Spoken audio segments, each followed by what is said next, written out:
এইটো শহাপহু, ঘৰচীয়া শহাপহু। এইটো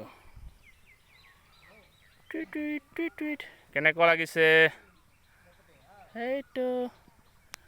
এইটো মৰম লগা শহাপহু।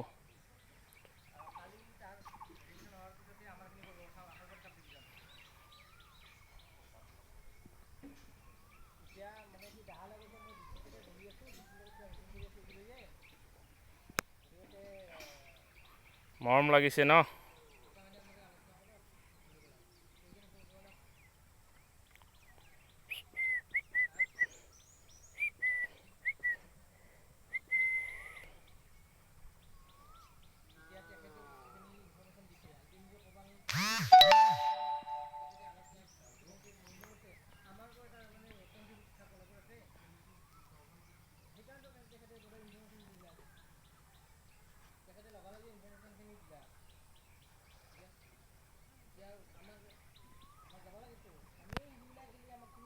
এইটো কি ধুনীয়া শান্ত, এবিধ শান্ত প্ৰকৃতিৰ জন্তু। এইটো শহাপহু শান্ত প্ৰকৃতিৰ জন্তু।